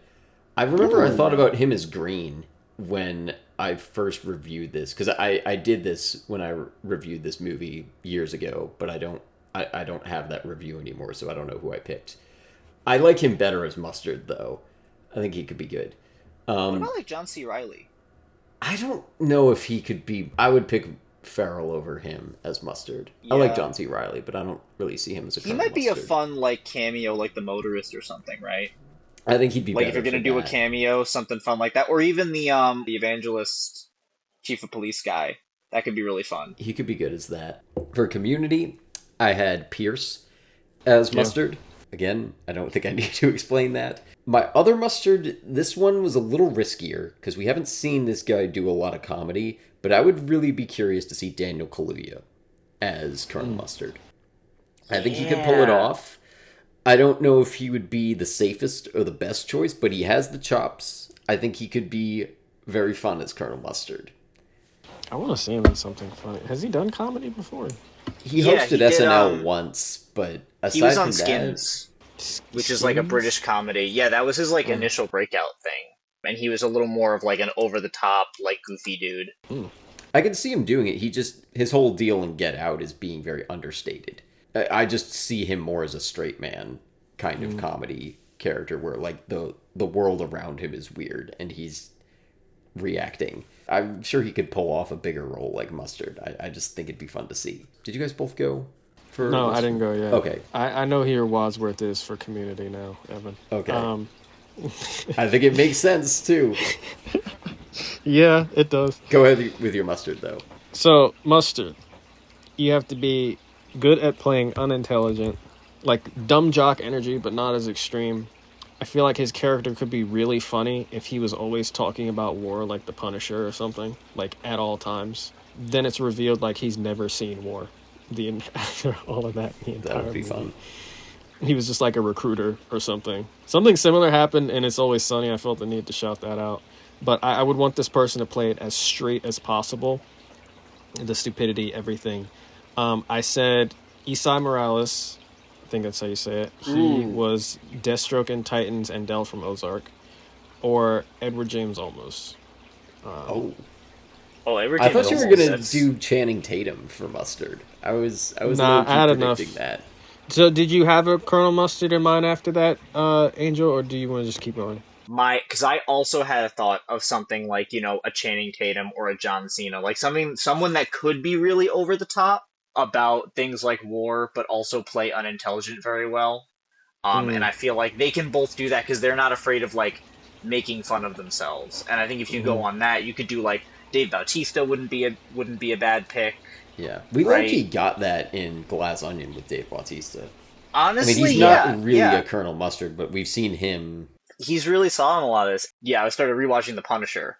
And C. Thomas Howell is actually in a couple of early episodes. I think he's only in like the first 2 episodes or something like that, or maybe even just the first one. He does a lot of voice work, I think. He does a lot of voice work now, but he's done a lot of on-screen work too. He plays a military character in that, so maybe that's why I'm thinking of it, but he wouldn't be a bad choice, because he could do way too confident for how unintelligent he is. And not even realize it in some ways. I think I that can could see work. I think that could work really well. Like, you have a lot of actors that I think could pull this off. Knowing his voice, I could see that. He oddly plays a military character very, very well. I think he plays Captain Cold in Injustice too, but he's in the Flashpoint Paradox. He's the Reverse Flash, I'm pretty sure. He is the Reverse Flash in Flashpoint Paradox. I know that for sure. It was me, Barry. Yeah, it was me, Barry. Who we got next? All right, let's go. Miss Scarlet, classy. I don't have a particular reason for this pick. I feel like she just fits. So, shout out to Ready or Not. I said Samara Weaving. Yeah, Uh-oh. either for her or for Yvette, right? Like, because I just like Samara Weaving and things, and I think she's got the chops for both parts of that. She's a really good pick. Who's yours? Yeah, Angel, go ahead. This was another one I had a little trouble because there's so many options. All my reasons for Olivia Colman, she could pull this off too. The one that I would want to see more, because again, like I said, I want to see Emilia Clarke in like the main cast of this, right? So I feel like I could see her doing it. I could also, you know what? I could see Lupita Nyong'o doing it too. Because Yeah. she doesn't get to do as much of like the fun, sassy roles, but the stuff I've seen her where she is that she's good at it. She's really good at it. I feel like she would work really well. I feel like in a lot of stuff I've seen her in, she can get the upper hand very quickly, personality-wise, if that makes sense. I like Lupita for that. Evan? Mitch's dropout cast is Becca Scott. For Community, Scarlet is Annie. Again, Word. I think that Yeah. I don't need to explain. I think it works. My other cast, Anne Hathaway, I think could be a good Scarlet. Okay. I think she's got the comedic chops, and she's at a good age right now to play Scarlet. I think I remembered Scarlet being a little bit younger, but I think we just get like context clues that she might be closer to like 40 than 30, which is where Anne Hathaway's at right now, I'm pretty sure. But that's my Scarlet. 2 characters left. We're gonna save the most complicated for last. So I wanted to save Mr. Green for second to last because I'm really proud of my pick here. But I want Evan, you go first. Okay, so Mitch's cast, he has Grant O'Brien as Mr. Green. Community, I have Jeff as Green. Obviously, a very different vibe for that role than we get in the actual movie. There's a lot of, I mean, I feel like Pierce would be making a lot of jokes. That was part of, because I was like, Jeff is Mustard, but then I was like, no, because Pierce, I also see Pierce in like the Mustard outfit a lot more than Jeff. And you know they would be costuming all of them for some, like somehow if they did an episode on it, like they would all be in costume. And if you know Community by process of elimination, you know who my Wadsworth is, and it shouldn't be a surprise. That should have maybe been your first guess. Yeah. My other cast, Mr. Green, I bounced around between a couple, but I went with Bill Hader. I think he could be a fun Mr. He could fill a few roles, I think, but I settled on him as Green. But I think he could do a few different people in this. He'd make a great Mr. Plum. Yeah, I think he could be Mustard too. Yeah. Especially like after seeing him in Barry, I think he could be a Mustard, but I want to see him as Green. So who do you guys have? Angel. I feel like Will Poulter would be not a terrible choice. I feel like that's eyebrows, like, right? Mm-hmm. Solid. The what? We're the Millers. That's all you We're need. the Millers, yeah. He's one of those actors too. He has a lot of range. He brings a lot of like different energies. I really liked him in Midsummer, for example, but he plays like a very different character in that than he'd play in like We're the Millers, right? He brings a good naivety to that.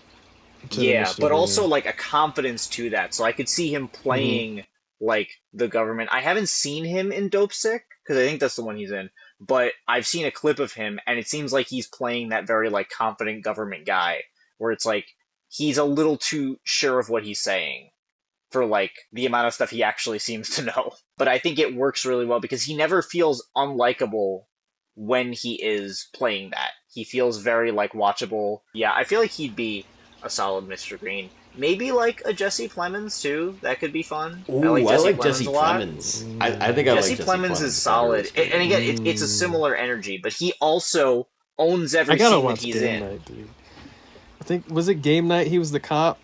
Yeah. I saw one clip of him. He's simultaneously so funny and goofy and so threatening. It's so great. I saw one clip of him standing in a driveway stroking a dog or something, and he mentions like Frito-Lay, and I was like, I don't know how you deliver that as funny as possible, but he did it.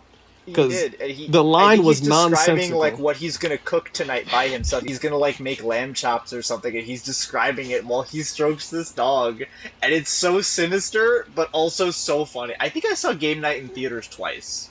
I'm pretty sure. I should rewatch it. I remember it being pretty good. Okay, who's your Green Jelani that you're so proud of? Good at physical comedy and goofy, right? I feel like this person is good at both. I honestly don't see a bunch of actors great at physical comedy now, like nowadays, but a lot of what he did on this show makes me believe this. And I have 2 picks. So the show, Key and Peele, I picked Keegan-Michael Key as Mr. Green. Okay. But that's really good. My other pick, because he has experience from the show he played on when he was a kid as physical comedy. Well, comedy in general, but some of it was physical comedy. Tyler James Williams from Everybody Hates Chris. Mm-hmm. Also Abbott He's also Elementary? on Abbott Elementary, yeah. Yeah, that's another fun deep cut, too, because he's not in a lot of movies, also. Like, it would be fun to see him in a main cast of a movie. I'm imagining it now. I think this could work. I think he could work as a good Green. I think I like your guys' Green picks better than mine now. I do love Bill Hader, no shade, but I think you guys might have caught that vibe a little better than I me. think Green is the best pick for Hater in this cast. Like, he'd be Yeah. a fun Professor Plum, but he is over the top enough that it could almost become distracting. I feel like, though, he No. could But blend into the like Green role a little after better. you guys said Jesse Plemons and Tyler James Williams, I'd take either of them. I think But they work he better for also that character. he has a similar voice to Michael McKean though. Like I could 100% hear Bill Hader say Mrs. Peacock was a man and get slapped. Like I can see that Oh, happening. Yeah. yeah. And he's not even totally doing a voice when he does that either. Like, he Right. is, but he's more like Yeah. heightening his own. He's more like stretching his own voice in different ways, as opposed to like doing an accent. Like I was talking about Kate McKinnon before. I love Kate McKinnon. She's really good at like doing voices, though. Like, they're not her voice all the time. She does a lot of voices and characters. Well, and I was also thinking about this with a few SNL people. Like some people, Kenan Thompson is a hilarious sketch actor. The couple Mm-hmm. movies I've seen him in, he's not quite as good because I think part of his skill in comedy is like when you know that it's him playing the character. Like he Yeah. actually gives pretty different performances when he's doing like an impression of Al Sharpton versus Harvey or whoever. Mm-hmm. But it's always like him, and part of it is that he can be a little bit different in a sketch than you're allowed to be in a movie. And some people can just make that transition and some can't. And it doesn't make one better than the other. But I think like Bill Hader is an actor who can do that. Yeah. I love Kate McKinnon. I feel like she has proven herself to be less capable of like playing movie roles, but she's a really, really good sketch actor. Yeah, I think it's the heightened level to like her heightened acting style. Sometimes it doesn't always translate well. Like, it can be a little distracting. Like, I think the only Mm-hmm. movie I remember seeing her in was The Spy Who Dumped Me. Same. Which Or isn't a bad movie. Bombshell. She's good, and she's good in it. I haven't seen Bombshell. Seen She's it yet. smaller in that. It's just that you have to play more grounded and you've got to like show a little more nuance to the character. You I don't know who know. would make a good Miss White? Kristen Bell. I can see Kristen Bell. Yeah. Okay. Okay, yeah, I'm feeling Kristen Bell now that I'm thinking about it I more. like that. She might even be a Yeah. good Yvette too. Now that I think about it. I think she'd be better as White. The last but definitely not least, Wadsworth. Has to be goofy, stoic, snarky, and command the room. Definitely the most difficult for me to cast. I went through a bunch of names. I left them all here. I'll list them, and then I'll say one of the names I did settle on. I said Robert Downey Jr., Daniel Craig, Keegan-Michael Key, J.K. Simmons, Henry Cavill, Idris Elba, Tyler James Williams. I also considered for Wadsworth, Christoph Waltz, and then Peter Dinklage. I went with Daniel Craig. That's my dad's went- pick too. I went with wow. It ended up it ended up happening anyway. That's great. So I said maybe he can try a different accent other than British or Southern for this movie, making him the lead of another mystery. I mean, I don't think you can really it's go so go weird to wrong do with it now that like Knives Out exists. But I don't think you can go wrong with it. I feel like he can pull off all the attributes Wadsworth needs to have that I mentioned. I mean, all of them really can. They're all actors, so. But out of who I listed, I feel like he can be goofy, stoic, snarky, and command the room all at the same time. Like, I could see that. So, I went with Daniel Craig. I like that. I think because of Knives Out is why I didn't go with him. As much as it's a solid pick, which is probably why he was the perfect pick for Benoit Blanc, now it would be too distracting because now he is like a similarly heightened character, just in like a different vein, you know? Yeah. Pre Knives Out, I think you could do it. Oh, Okay. absolutely. If this remake came out in like 2016, When was Knives Out? 2019. Angel, who's your pick? Yeah, Angel. Yeah, this is the hardest one, and I don't totally have it nailed down either. I have like ideas. I was like, who's like a fun little British person who could, bring heightenedness to this? And like, there's a couple options. There's like Daniel Radcliffe would be fun. I think he could do the over the top thing, but I don't know that he fully feels like Wadsworth. One thing I did want to bring up was actually because we were talking about SNL before, and if we're gonna go by someone who could do like a really heightened and crazy performance, I don't know if you guys have seen the Career Day sketch that Adam Driver did, where he played a Yeah, I character. know it. Yeah, He played an old oil baron that was like 98 years old, and he had a teenage son in high school, played by Pete Davidson. He just brings it so much with that performance in like a very threatening and crazy way that I think that if he channeled that into something as over the top as Wadsworth, that Oh, could I be remember really this fun. sketch. Yeah, Sorry. it's one of my favorites. It's really just for his performance alone. He went so hard when it came to this, and he did not need to, but he did it. He did it so that we could laugh, and I appreciate that. There's like a few solid ideas. I feel like I also thought about Simon Pegg I or like considered Nick him too. Frost. I think Simon Pegg could do it. Michael Sheen, who is he's in a bunch of stuff. He can play very posh, but he's very commanding in his performances too. So I don't think he'd be a bad choice. It's so hard to pick somebody who's correct because none of those people are Tim Curry, He's you know? pretty irreplaceable. Yeah, I mean, I guess Jude Law could maybe come close in like his cadence, but I don't know that energy wise I would feel it as much. I can't see Jude Law running around at the end like that, though. I don't think I've ever heard him shout, like ever.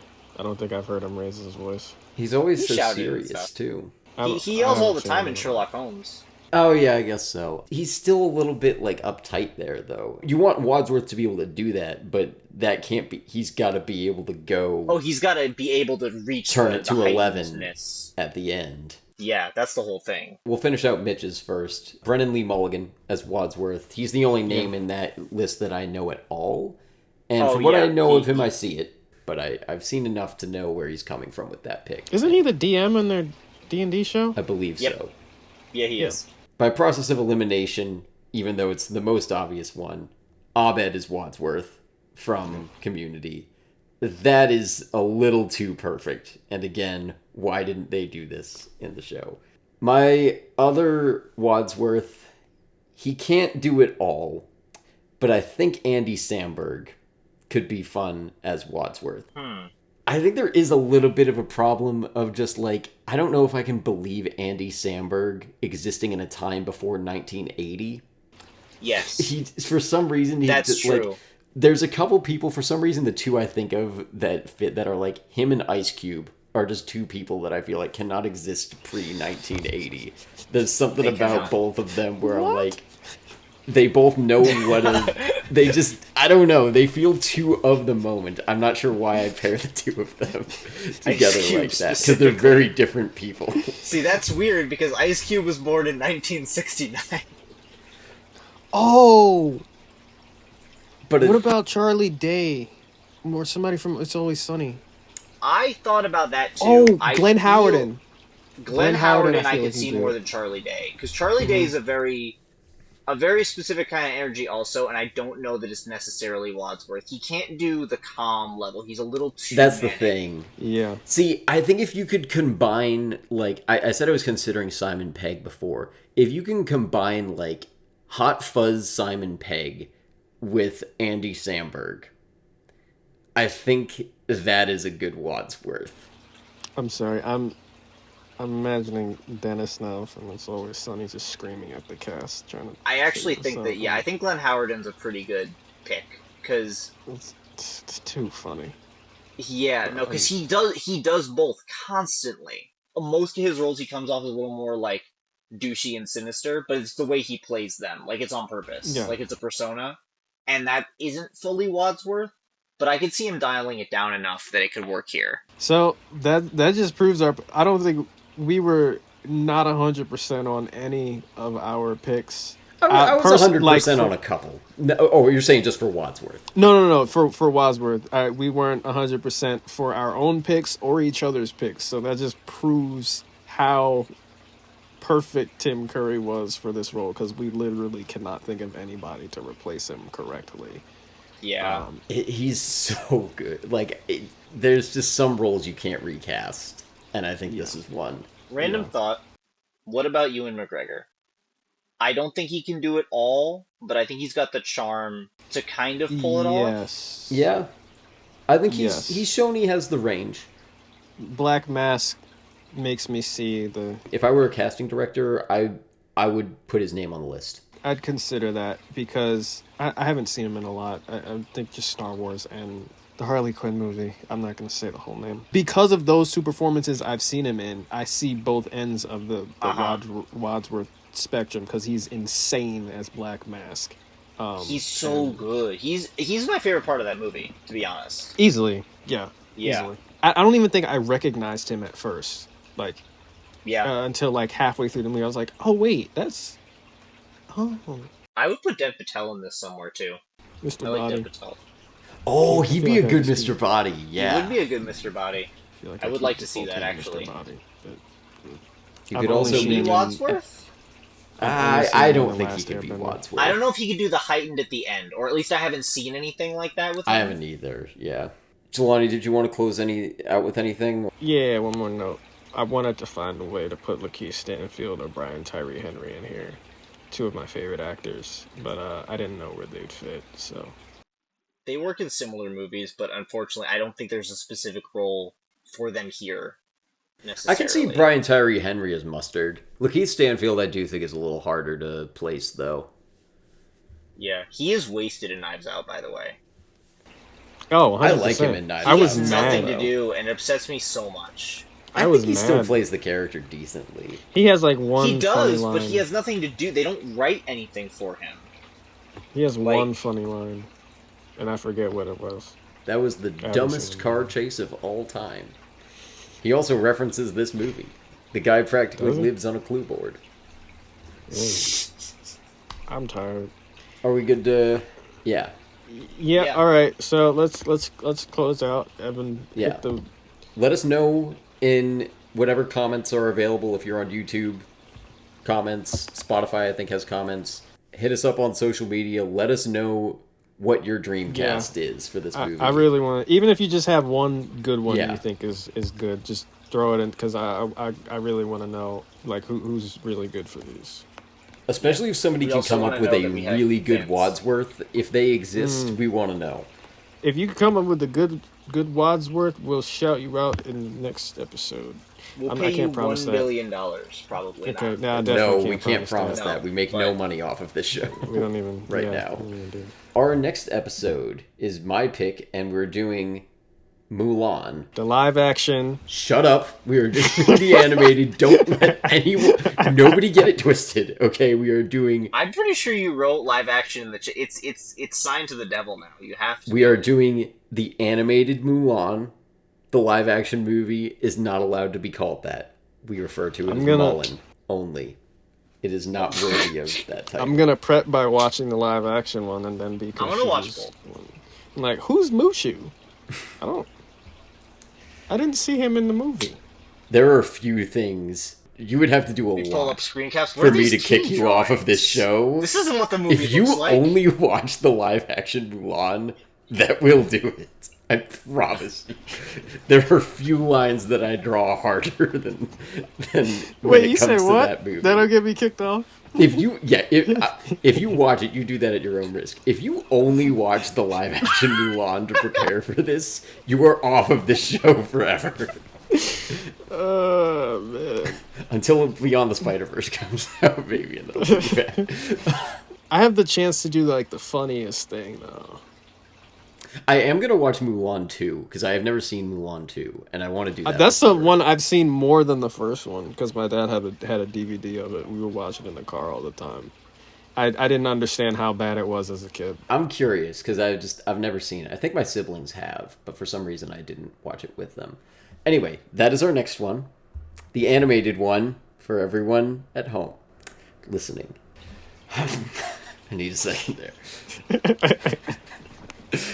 Getting more flashbacks to weird running on walls. I'll probably mention it again. No movie has made me physically painful.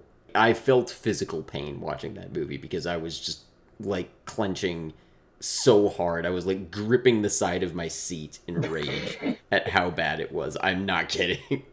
It was that bad. You now know that I'm gonna watch both now. You do that at your own risk, but just make sure you're ready for the animated one, because that's what we'll be covering. I've seen the animated one about 50. I had to edit a video on it years ago, and so I had to watch it about 50 times.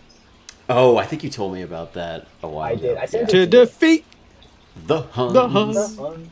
Was jamming to really that good. on a couple of long car rides this past week. We Not did it on when repeat. you got me I for just Philly too. What is it? Oh yeah, we did. did it, That yeah. was we did a whole. I've actually been listening to a few because I've been like thinking about this episode. I re-listened to the Tarzan soundtrack. Rips, still so good. Anyway, that will be our next episode. We have a new video essay up on the IP mashup movie trend that I Watched did. that. And Solid. I had a friend who has not yet been on the show, but maybe someday. He did a 4-minute review of Pixels that I tacked onto the end, which is hilarious. It is worth watching the video just for that, because that 4 minutes is probably better than my entire essay in front of it. It is very fun. Do we have That's to watch a. Pixels? 'Cause I don't wanna You do don't have to watch Pixels. Don't watch Pixels, Okay. but do watch his review of Pixels because it is a lot of fun. Yeah, so that's out. We have our Patreon. We should be getting our Tangents episode for season 6 up there soon. I gotta listen to that. Yeah, well, in your defense, it's 4 hours, so I'm not mad that you haven't finished yet. We've got our Discord as well. We're on Instagram and Blue Sky at INT Analysis Pod. I am on Instagram, Blue Sky, and Letterboxd at ev_Wes. Where are you guys at? Instagram Jelani T Kelly, YouTube Jelani T Kelly, Actors Access Jelani T Kelly. I'm on Instagram at AngelsArc15. I am also on Letterboxd at Serenity Cinema. All right, cool. And there will only be one ending to this podcast, so we will see you next time. We'll move on. Now I'm going to go sleep with my wife. I was just thinking about saying that, but I didn't know if that was appropriate. Good. I don't think it is. I But might it's fine. cut it. It's already happened now.